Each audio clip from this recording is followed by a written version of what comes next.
Meus irmãos, vamos abrir nossas Bíblias na primeira carta de Paulo a Timóteo, 1 Timóteo, capítulo 3.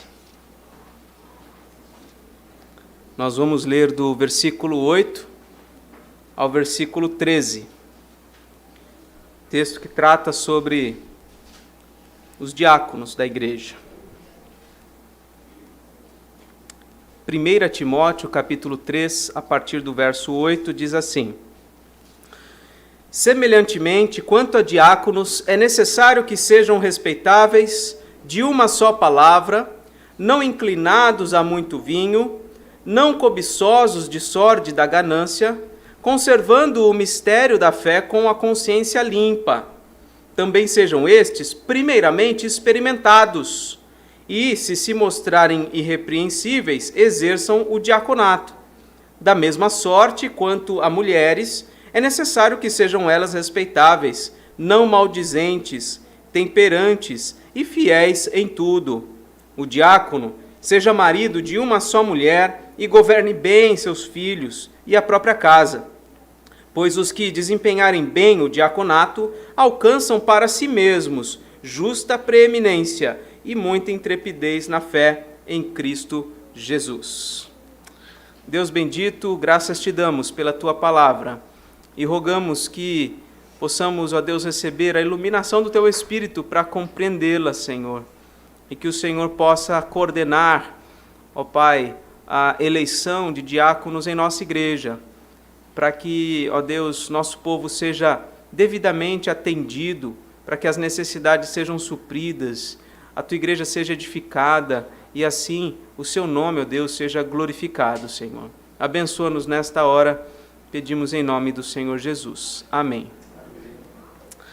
Meus irmãos, semana passada nós falamos sobre os presbíteros. Na verdade, nós estamos numa sequência, em que eu tratei algumas coisas importantes, alguns temas importantes, que eu creio que são fundamentais para esse momento que a gente está vivendo. Estamos prestes a essa congregação ser organizada numa igreja. O primeiro tema foi a missão da igreja. Vimos que a missão da igreja é fazer discípulos, batizando e ensinando aquilo que o Senhor Jesus nos ensinou, não é? Nós vimos também, posteriormente, a agenda da igreja, as tarefas básicas que, como igreja, nós precisamos desempenhar, devemos perseverar na doutrina dos apóstolos, na comunhão, no partir do pão, nas orações. Posteriormente, a gente falou sobre os presbíteros, falamos sobre a liderança espiritual da igreja, que se concentra nos presbíteros. E hoje nós estaremos, então, tratando sobre os diáconos. O que significa ser um diácono? É a primeira pergunta que eu gostaria de refletir com os irmãos. A palavra grega diaconia significa serviço. Basicamente é isso. E existe a palavra diáconos, que é o substantivo, que nas nossas Bíblias vem traduzido basicamente como servo. Então, um diácono é um servo. Muitas vezes, quando você lê na sua Bíblia a palavra servo, servir, serviam, ou até mesmo prestavam assistência, o termo grego para essas palavras é sempre derivado do verbo diakonel, que é o verbo servir. Mas veja, não tem nenhuma conotação negativa nessa ideia de serviço. Não é como se fosse alguém inferior a serviço de alguém superior. Não, nunca há essa conotação negativa. Inclusive, nós vemos o próprio Senhor Jesus se identificando como servo, e com essa palavra grega. Nós vemos aqui em Lucas 22, 27, ele diz assim: pois qual é maior, quem está à mesa ou quem serve? Quem é maior, o que está à mesa ou quem serve? Porventura não é quem está à mesa? Pois no meio de vós eu sou como quem serve. Ou seja, Jesus está falando, geralmente o mais importante é aquele que está à mesa. Mas no nosso contexto aqui, o servo sou eu. Jesus, o grande Cristo, o Senhor dos senhores, o Filho de Deus, diz: eu sou aquele que serve. Então não há nenhum demérito, muito pelo contrário, é uma posição de honra, servir ao povo de Deus, uma posição de muita honra.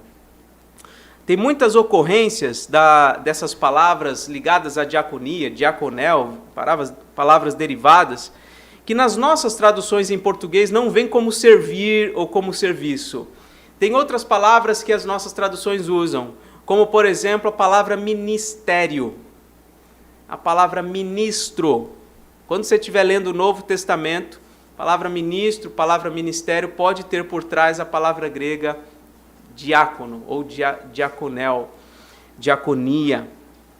Então, a palavra ministério é em essência um serviço prestado a alguém. Um ministro é em essência um servo de alguém. Então a Bíblia nos traz esse termo bastante abrangente. Diaconia é algo muito abrangente. Por exemplo, vou mencionar alguns textos. Em Romanos 13:4, Paulo chama as autoridades civis de ministros de Deus. E a palavra grega é diáconos. Em 2 Coríntios 3:6, Paulo se vê como ministro da aliança. A palavra ali é diáconos. Em Colossenses 1:25, Paulo diz que se tornou ministro da igreja. A palavra ali é diáconos. Em Atos capítulo 6, versículo 4, que por sinal é um texto que nós vamos ler daqui a pouco, que provavelmente esse ofício diaconal nasce naquele contexto, daqui a pouco a gente vai chegar lá. Os apóstolos ali estão promovendo a eleição de homens para servir aos necessitados. Então os apóstolos dizem que eles vão escolher esses homens para servir aos necessitados para que eles possam, os apóstolos possam, se consagrar à oração e, olha só, ao ministério da palavra. Qual que é a palavra grega para ministério? Diaconia. A diaconia da palavra. Então, é um termo muito abrangente, percebe? Existe o que nós vamos ver que são os oficiais diáconos, mas a ideia de serviço está por trás de tudo na igreja. Todo o serviço, toda assistência que existe de uns para com os outros, sejam quem forem, tem a ver com o serviço, tem a ver com a diaconia. Inclusive, aqui em 1 Pedro 4:10, quando Pedro diz assim, sirvam uns aos outros. A palavra sirvam é diaconontes. Sejam servos uns dos outros. O Novo Testamento, irmãos, ensina que Jesus é um diácono, ensina que os apóstolos foram diáconos da palavra, e também nos ensina que nós todos devemos ser diáconos uns dos outros. É isso que o Novo Testamento nos ensina. Mas o Novo Testamento também ensina que há um grupo de homens que recebem um ministério específico na igreja, um ofício especial. E estes homens são os diáconos. O apóstolo Paulo se refere especificamente a esse grupo nesse texto que a gente leu. 1 Timóteo 8 em diante. A origem desse ofício, muito provavelmente, como eu acabei de dizer, está lá em Atos capítulo 6, quando a comunidade de discípulos está ali reunida em Jerusalém e algumas mulheres viúvas acabam sendo omitidas na distribuição do alimento. Então, os apóstolos percebem que eles vão precisar eleger homens que pudessem, então, cobrir essa necessidade enquanto eles se dedicam à oração e ao ministério da palavra. Tem dois textos no Novo Testamento que colocam bispos ou presbíteros, como a gente viu na semana passada, e diáconos como grupos distintos.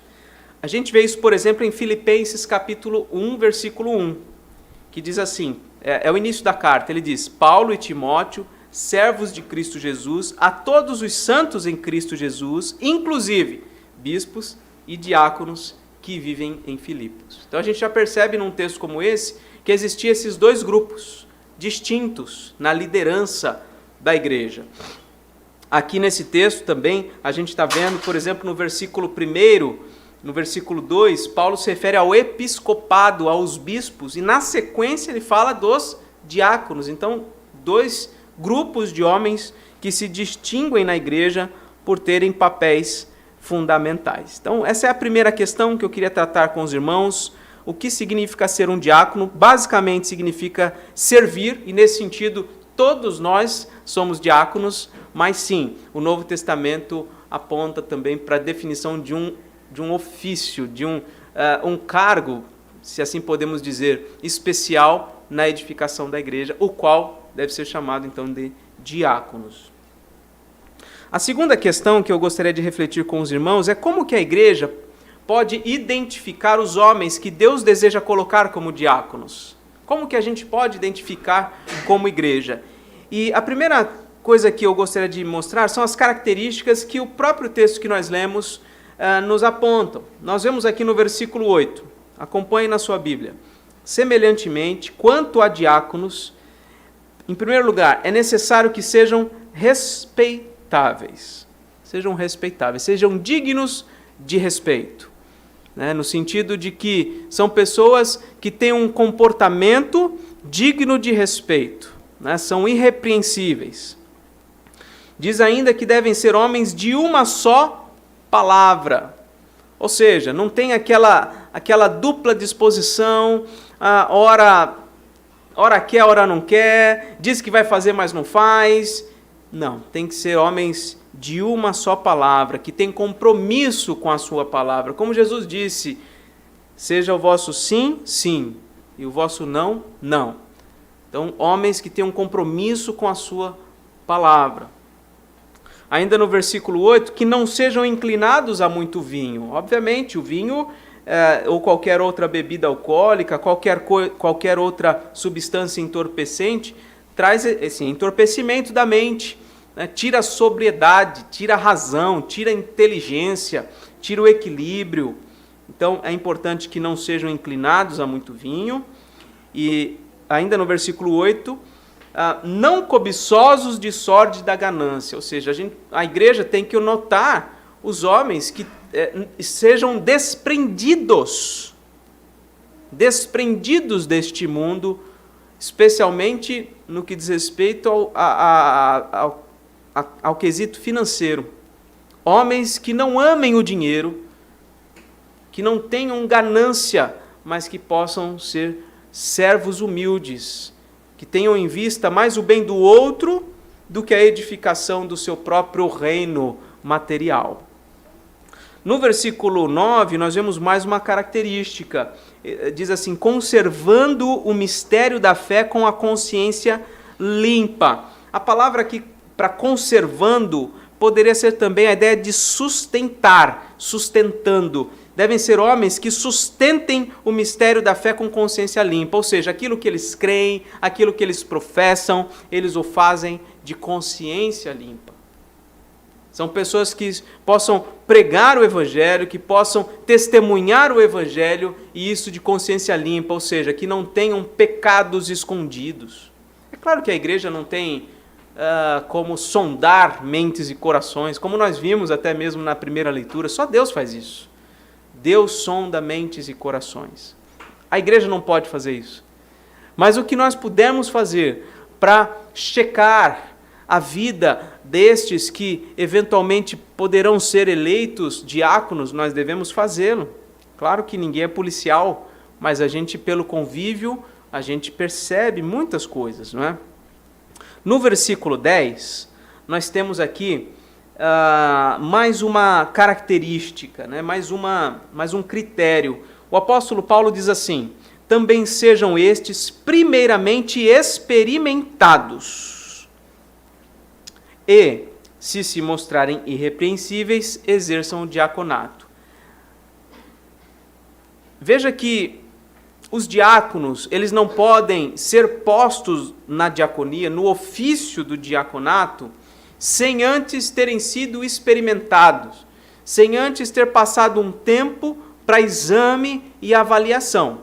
Isso é muito importante que a igreja conheça esses homens, conheça como eles lidam com problemas, veja como eles lidam com pessoas, vejam a disposição deles em servir no dia a dia, nas necessidades mais básicas e também nas mais complexas, não é? E veja como os presbíteros, eles devem demonstrar sua maturidade antes de serem colocados numa posição de responsabilidade, né?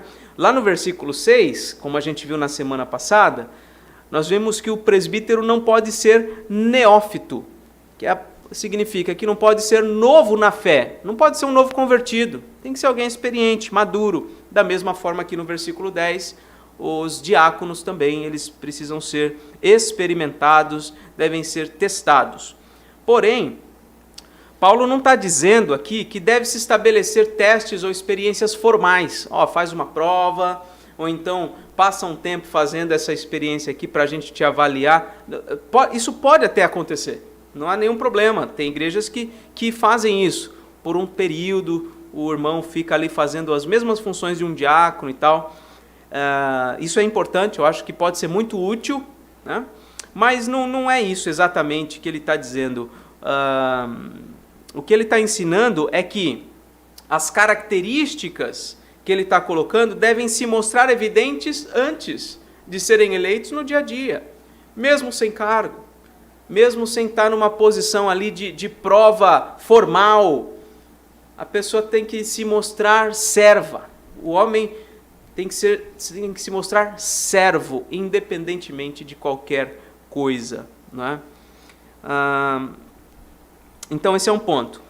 Pulando o versículo 11, porque daqui a pouco nós vamos falar sobre ele, nós vamos ao versículo 12, que diz que deve ser marido de uma só mulher, não é isso? O diácono deve ser marido de uma só mulher e governe bem seus filhos e sua própria casa. Então, aquela mesma questão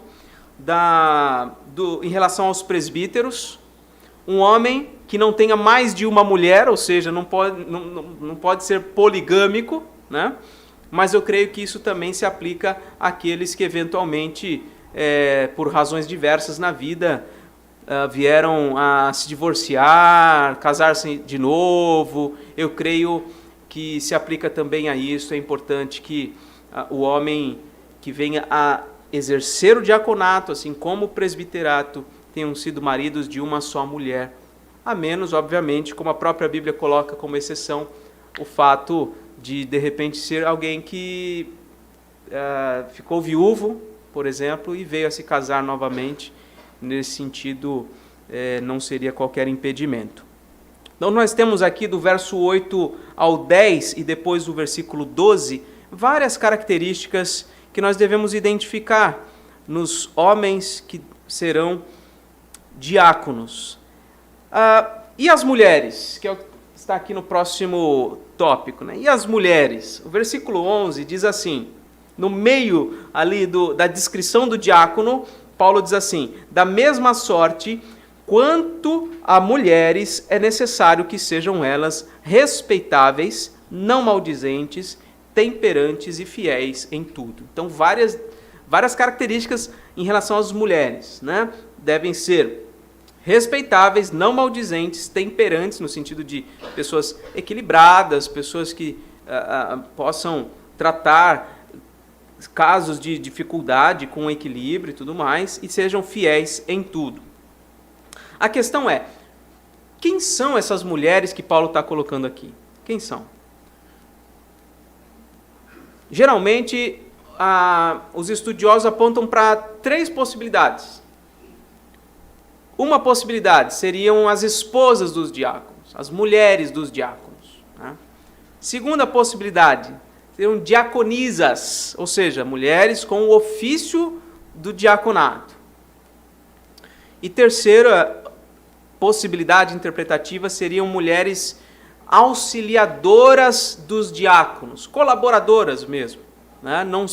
Não necessariamente esposas, não diaconisas nesse sentido de oficialato, mas auxiliares, né? Irmãos, eu acredito que a melhor interpretação seja a terceira. Não creio que haja base suficiente no Novo Testamento para dizermos que existe o oficialato feminino, né? Creio que Isso é muito tranquilo no Novo Testamento, a gente percebeu o oficialato masculino. Mas as mulheres sempre têm papel importante na edificação da igreja, inclusive no serviço comum que é prestado, né? Então eu vejo aqui que as mulheres estão sendo mencionadas aqui não como diaconisas, mas como auxiliares dos diáconos. E aqui, eis aqui algumas características que essas mulheres devem apresentar. E houve uma mulher que o apóstolo Paulo disse que ela estava servindo a uma determinada igreja. Lá em Romanos 16, versículos 1 e 2, diz assim: recomendo-vos a nossa irmã Febe, o nome dela é Febe, que está servindo a igreja de Cencreia. A palavra servindo é a palavra diáconon. E aí ele diz, né, para que a recebais no Senhor, como convém aos santos, ajudeis em tudo que de vós vier a precisar, porque tem sido protetora de muitos e de mim, inclusive. Então, uma mulher que estava servindo aquela igreja. Então, as mulheres sempre tiveram um papel importante, sempre serviram, devem servir. A igreja carece, sim, de mulheres no serviço do povo de Deus, mas não creio que esse texto aqui respalde o oficialato feminino. Então a gente precisa distinguir bem, né, o serviço como auxiliadora do oficialato, que no caso é dos presbíteros e dos diáconos, né? Então nós vemos no Novo Testamento várias mulheres servindo, mas não vemos mulheres recebendo um encargo oficial na igreja. E ainda nessa segunda questão, sobre como a igreja pode identificar os homens que Deus quer colocar como diáconos, é importante a gente olhar para o texto de Atos, capítulo 6. E ali nós temos alguns critérios interessantes. Eu gostaria que você mantivesse 1 Timóteo 3 aberto, mas que abrisse também em Atos. Atos, capítulo 6.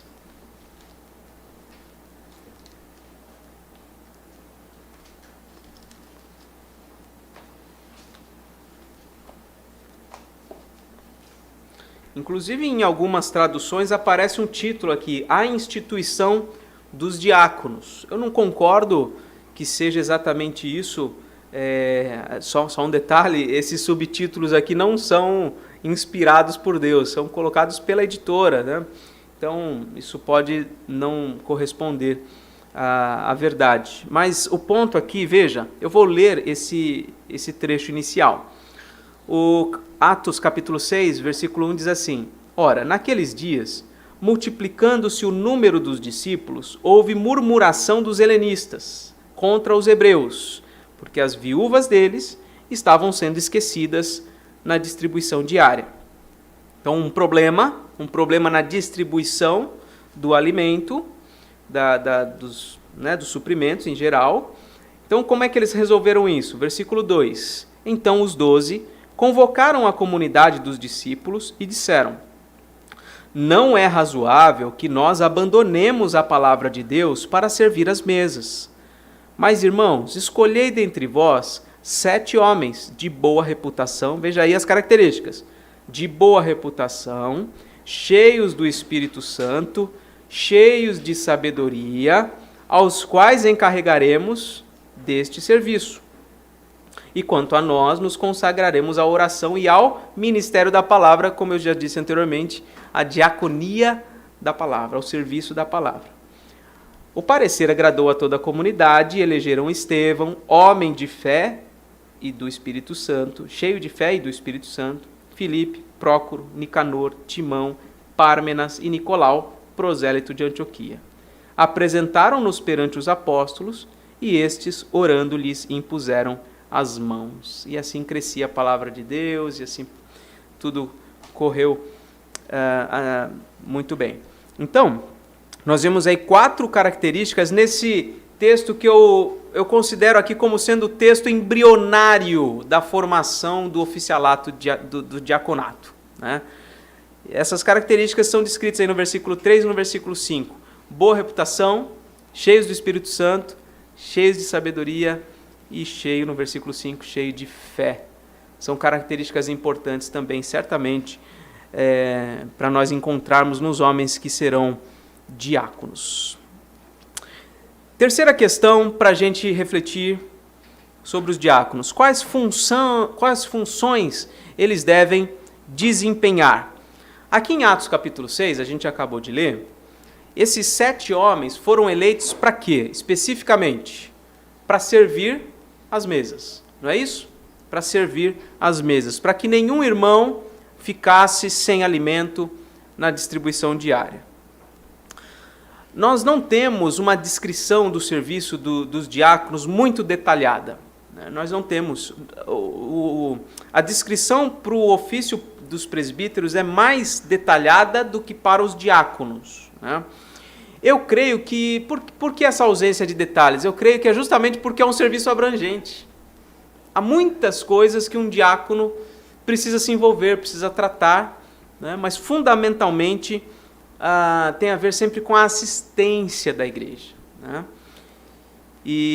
Mas a IPB, a nossa igreja, ela define isso em um artigo da nossa Constituição. No artigo 53, é dito que o diácono é um oficial eleito pela igreja, ordenado pelo conselho, para, sob a supervisão deste, dedicar-se especialmente a estas atividades. Quais são elas? 4.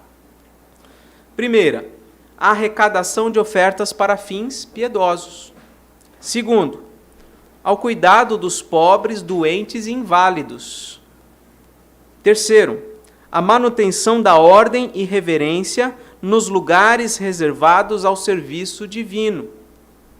E quarto, exercer a fiscalização para que haja boa ordem na casa de Deus e suas dependências. Então, basicamente é isso. 4 linhas para descrever os compromissos que a nossa igreja, a Igreja Presbiteriana do Brasil, espera dos diáconos. Ok? Caminhando para o quarta questão, como que o diaconato deve ser exercido? Nós temos 2 textos. O primeiro deles é Romanos 12, 7. Aqui diz o seguinte: se ministério, dediquemo-nos ao ministério. Paulo está falando sobre dons espirituais. Se esse é seu dom, faça assim. Se esse é seu dom, faça assim. E assim vai. No versículo 7 ele diz, se ministério, e a palavra grega qual que é? Diaconia. Se diaconia, dediquemo-nos à diaconia.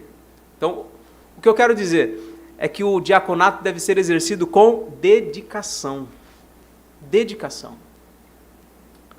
E o segundo texto, 1 Pedro capítulo 4, versículo 11, novamente Pedro está falando sobre dons, e aí ele diz, se alguém fala, fale de acordo com os oráculos de Deus.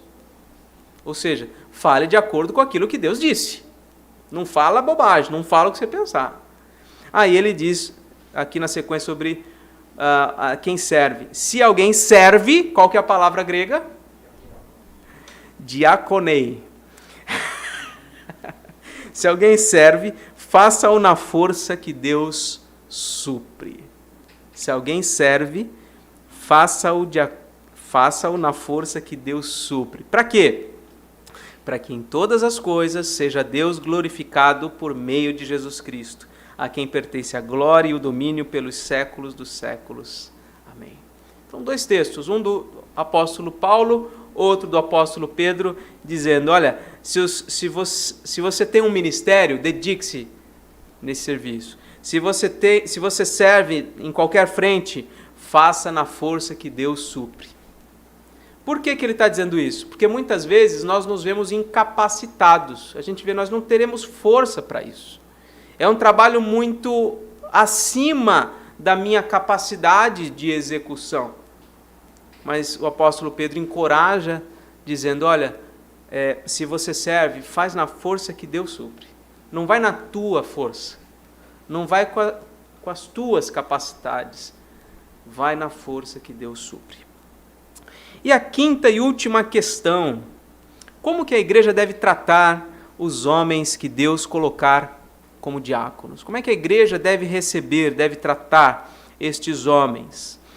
E aqui nós vamos olhar então para o último versículo do nosso texto, 1 Timóteo capítulo 3, versículo 13, O apóstolo Paulo diz assim, como está aí na revista e atualizada: pois os que desempenharem bem o diaconato, olha só, alcançam para si mesmos justa preeminência e muita intrepidez na fé em Cristo Jesus. Preeminência não é uma palavra muito usual, muito simples, então por isso eu coloquei também a tradução da Nova Almeida atualizada, que diz o seguinte, o mesmo versículo diz assim: pois os que desempenharem bem o diaconato alcançarão para si mesmos uma posição de honra e muita ousadia na fé em Cristo Jesus. O que seria então essa preeminência ou essa posição de honra? O que Paulo está dizendo aqui é que aqueles que desempenham bem o oficialato do diaconato, eles alcançam para si mesmos um grau de dignidade e influência benéfica à igreja. Eles são colocados numa posição de dignidade, são homens honrados, são homens que são dignos de respeito, são homens que a igreja deve acatar e ouvir, sempre, obviamente, que forem fiéis à palavra de Deus. Quando um diácono eventualmente chamar a atenção por qualquer razão, ouça e acate, se for justo o que ele estiver dizendo. Então, é importante que os diáconos sejam respeitados, assim como são respeitados, ou devem ser respeitados, os presbíteros. É natural que isso seja assim. A igreja não deve ter esses homens como se fossem funcionários da igreja no sentido pejorativo, que estão a serviço no sentido assim de serem inferiores. Não. São homens dignos de todo o respeito. Concluindo então, meus irmãos, coloquei aí alguns parágrafos para a gente refletir. Primeiro, enquanto os presbíteros devem exercer o serviço pastoral e administrativo, em conjunto com o pastor, os diáconos devem exercer o serviço social e organizacional, podendo contar com o auxílio de suas esposas e ou outras mulheres fiéis, como a gente vê aqui nesse texto, as mulheres sendo incluídas aqui nessa descrição. Então, aqui nós vemos uma distinção bem clara, né, de qual é o foco, qual é a ênfase do presbiterato e qual que é a ênfase do diaconato. O presbítero é aquele que serve.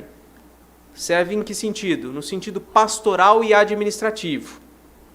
E o diácono é aquele que serve também, mas ele serve no sentido social e organizacional. Social por quê? Porque ele atende às diversas necessidades do dia a dia da igreja. E organizacional porque ele é responsável pela ordem no culto, pela organização, para que todo o serviço, todos os trabalhos aconteçam da forma mais tranquila, pacífica, harmoniosa possível na igreja. Então eles têm uma função muito importante, que é o que eu digo na sequência. Os diáconos são oficiais de grande importância na edificação da igreja. Portanto, a eleição de diáconos requer preparo e oração.